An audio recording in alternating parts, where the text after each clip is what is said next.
Esse é o Ancapsu e nós vamos falar agora do Flow Podcast com o Bolsonaro, que foi meio de surpresa ontem, ninguém estava esperando isso, foi anunciado em cima da hora, ainda assim reuniu 150 mil pessoas ao vivo no Flow Podcast, uma audiência muito boa para o Flow. É verdade, não foi a mesma audiência que Bolsonaro teve lá atrás, quando ele deu a primeira entrevista dele, mas foram situações diferentes. Naquela época ele era candidato e coisa e tal, e foi avisado com antecedência, todo mundo estava sabendo que ele ia estar no Flow e coisa e tal.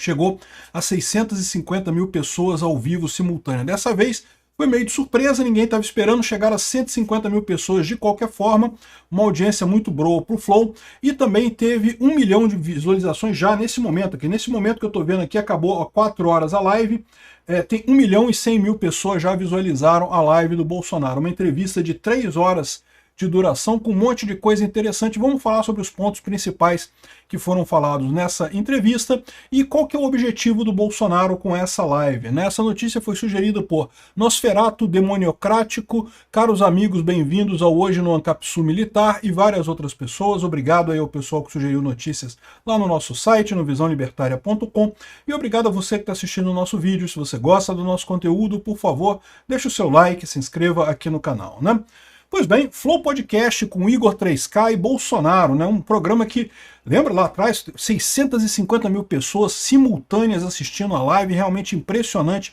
a visualização. A verdade é que de lá para cá o Flow Podcast também perdeu um pouco do brilho, tem decaído meio o Flow Podcast, pelo menos essa é a minha opinião.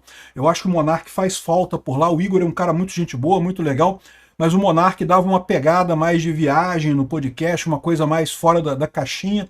Acabou que fez mal para os dois. O Monark saiu completamente da caixinha, se despirocou completamente sem o Igor para fazer de contrapeso, e o Igor sozinho ali também não tem essa pegada mais esotérica do Monark, Eu acho que os dois juntos davam uma química muito legal no programa, Ainda assim, um programa com muita audiência, muita gente assistindo. Aqui, ó, tá falando aqui 110 mil pessoas acompanhando a live, mas o máximo foi 150 mil.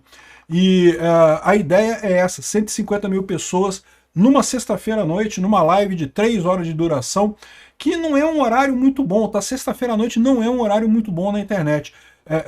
E também uma live que não foi anunciada. Se você olhar aqui, ó, o anúncio dela aqui, ó, foi às 19 horas de hoje, sexta 14 do 3, mas foi anunciado o quê? Quase às 7 horas, em cima da hora. Anunciaram em cima da hora a live. Um monte de gente nem estava sabendo que ia ter Bolsonaro no Flow e coisa e tal. Mesmo eu não estava preparado para isso. Acabou que eu só assisti alguns trechos da live, não consegui assistir a live toda. De qualquer forma, eu contei com a ajuda de algumas pessoas aí que assistiram a live toda e me apontaram os pontos principais. A parte que eu mais gostei foi o Bolsonaro fugindo do assunto Ucrânia. Fez bem, porque eu sei que ele está numa saia justa nessa história da Ucrânia, porque o Trump está lá quase chupando o pau do Putin, e ele precisa do Trump, ele conta com o Trump como aliado nessa luta dele aqui no Brasil, então ele não pode desagradar o Trump, mas ele teve a delicadeza de fugir do assunto, não quis falar do assunto. Criticou o Lula, e é justo criticar o Lula de falar que vai resolver esse problema com uma mesa de cerveja, batendo cerveja, coisa como se fosse um problema mínimo isso daí, como se fosse um detalhe. Ele está com a posição correta nisso daí, mas também não quis se comprometer com lado nenhum. Eu entendo a posição do Bolsonaro, de fato, o Trump é um aliado importante para o Bolsonaro aqui no Brasil. Enfim, teve várias outras coisas. A live começou com o Igor já botando a pressão em cima do Bolsonaro. A impressão que dá que quem escreveu as perguntas todas do Igor foi o pessoal do MBL, só pergunta batendo no Bolsonaro e coisa e tal. Não, porque você baixou a cabeça pro STF, não sei o que lá. Pô, vai fazer o quê, pô? STF é a justiça no Brasil.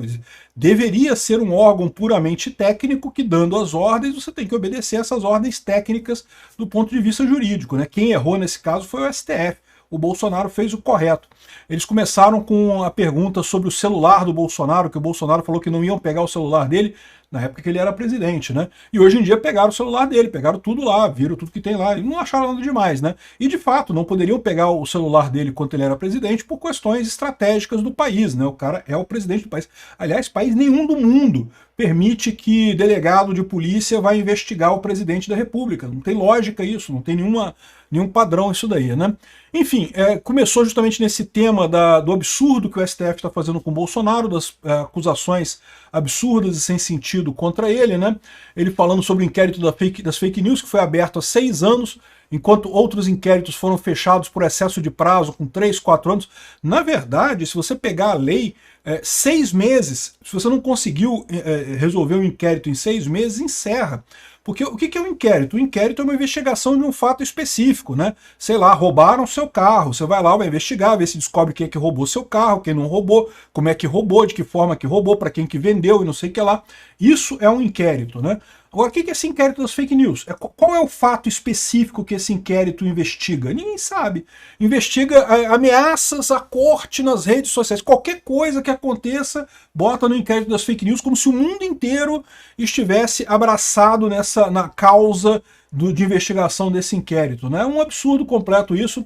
Inclusive, isso era uma das reclamações da esquerda na época da ditadura, tá? Se você pegar o pessoal, a Constituição Brasileira de 88, vocês sabem, ela foi feita justamente como uma reação ao autoritarismo da época da ditadura militar brasileira. Então, uma das coisas que eles colocaram foi justamente isso, é limite. Inquérito não pode ser renovado, só pode ter duração de 6 meses. Para ser renovado tem que ter licença do juiz. Aí o que me faz o Alexandre de Moraes? Faz exatamente a mesma coisa que faziam os militares, ficar renovando o inquérito indefinidamente, exatamente para ficar perseguindo as pessoas com medidas cautelares, né? Típico de ditadura isso. Então ele está falando aqui, ó, o inquérito que tem não sei quantos anos, que não provou nada até agora, para que tem um inquérito? Falhou, né? Assim, existem inúmeros crimes por aí que a polícia vai investigar e não consegue resolver o crime. Não conseguiu resolver o crime, beleza, encerra o inquérito, acabou, não conseguiu. Só lamento, né? Eu também gostaria que a polícia fosse mais eficiente na hora de investigar roubos e coisa e tal, mas se você tentou 4 anos investigar o negócio e não chegou a lugar nenhum, meu amigo, pô, encerra esse troço, não tem nada, né? A alternativa, o que está acontecendo aqui, a gente sabe, é aquilo que eu falo para vocês, é o inquérito típico de ditadura, é o inquérito que é aberto para perseguir, né? Enfim, ele apontou isso aqui também, o mensalão teve início em 2005 e o julgamento foi só em 2012, enquanto a denúncia contra ele foi em novembro do ano passado, já está sendo julgado agora. É verdade que ele deu uma exagerada aqui, tá? Porque o que está sendo o julgamento agora não é o julgamento do caso ainda, vai ser a aceitação da denúncia, então ainda tem mais coisa.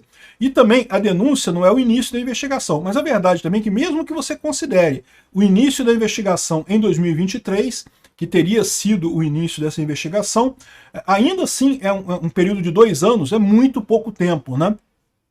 Então, de fato, é um absurdo, a justiça está sendo excepcionalmente célere nesse caso, não é só nesse caso, também na questão da inelegibilidade do Bolsonaro, eu apontei isso para vocês, pode ver qualquer processo de inelegibilidade aí, leva anos e anos e anos, o do Bolsonaro foi coisa de meses, ele já estava inelegível, né? Enfim, realmente um absurdo isso daqui, né? O Bolsonaro mostrou a barriga, ela mostrou o barrigão dele lá com o ferimento lá da facada que ele levou e coisa e tal. Ele falou também sobre o tema mais importante do país, que é a liberdade de expressão. Eu concordo plenamente com ele. Sem liberdade de expressão a gente não vai a lugar nenhum. É muito importante esse tipo de coisa. Eu e tantos outros youtubers por aí, a gente faz o nosso trabalho preocupado. Amanhã pode ser que o Xandão dê uma ordem, derrube o canal, derrube a coisa toda, sendo que liberdade de expressão é essencial até para você questionar o Xandão. Tem que ser questionado, qualquer agente público tem que ser questionado. É obrigação dos jornalistas. Os jornalistas hoje em dia não fazem mais isso. Os jornais Rede Globo, Folha de São Paulo, Globo News, está o tempo todo passando pano para o Lula, passando pano para o STF, a maior preocupação virou relações públicas do governo. Sobrou o trabalho de criticar o governo para nós, youtubers, né? E a gente tem que fazer esse trabalho, é um trabalho muito importante. País nenhum do mundo se desenvolve se não tiver oposição, se não tiver alguém criticando o governo. É o que eu falo para vocês. Por que ninguém acredita nos números da China? Ninguém acredita nos números da China porque não tem oposição lá. Então o Xi Jinping ele pode mentir com os números dele, não vai ter ninguém para falar, olha só, tá errado, esses números foram inventados, tem aí o seu ministro, aí, o tal do Portman, tá martelando esses números aí, tá errado. Aí, ou seja, o que acontece desse lado? O pessoal acredita nos números? Não, é aí que o pessoal não acredita nos números, porque não tem ninguém para questionar lá. Aqui no Brasil ainda temos oposição por enquanto. Sabe-se lá quanto tempo o Alexandre de Moraes vai deixar a gente continuar fazendo oposição a ele aqui no Brasil, né?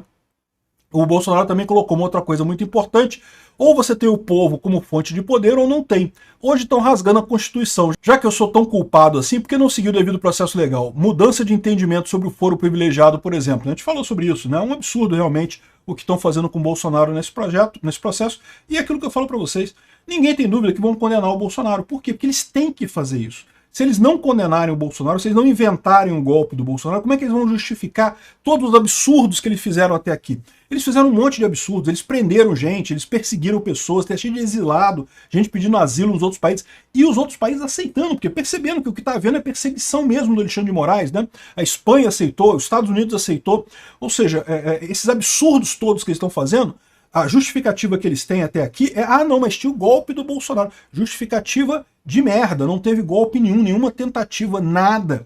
Mas tinha um pessoal lá meio aloprado lá que queria dar golpe. Meu amigo, sempre tem uns aloprados que quer dar golpe, isso aí tem em tudo quanto é lugar. O problema é, Bolsonaro não quis dar golpe, obviamente. Enfim, um absurdo essa perseguição dele, né? Também teve, como eu falei para vocês, boa parte da conversa foi Bolsonaro, foi pergunta do MBL. Então o Bolsonaro, por exemplo, desmentiu aquela mentira que o pessoal volta mesmo. Não, porque o Cássio Nunes voltou pela soltura do Lula e não sei o que lá, porque ele teria preferido Lula como candidato e não sei o que lá. O que é falso, né? Ele explicou isso daqui também.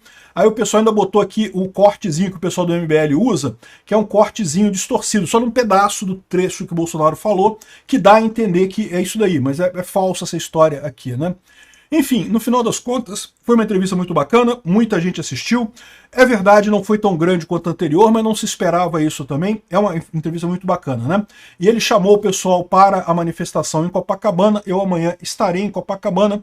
Eu raramente consigo chegar às 10 horas certinho, tá, gente? Eu devo chegar uma volta às 11 horas, lá no posto 5, é onde eu encontro o pessoal. Quem quiser encontrar comigo lá em Copacabana, eu vou estar às 11 horas em ponto, no posto 5 lá em Copacabana, no posto mesmo, onde tem o posto ali de salva-vida, ali no calçadão, em frente ao posto 5, eu vou estar ali 11 horas da manhã. Não vou ficar ali não, tá? Eu fico ali um pouquinho e depois eu vou embora. Então quem quiser encontrar tem que ser neste momento, às 11 horas em ponto, ali no posto 5, tá?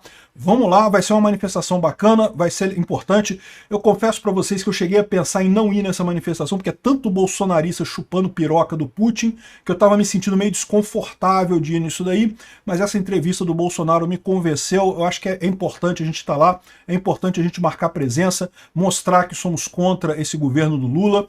A anistia é importante também. Eu preferia ser contra o Lula, o impeachment do Lula. Mas beleza, a anistia é uma boa causa também. Importante é mostrar a força da oposição.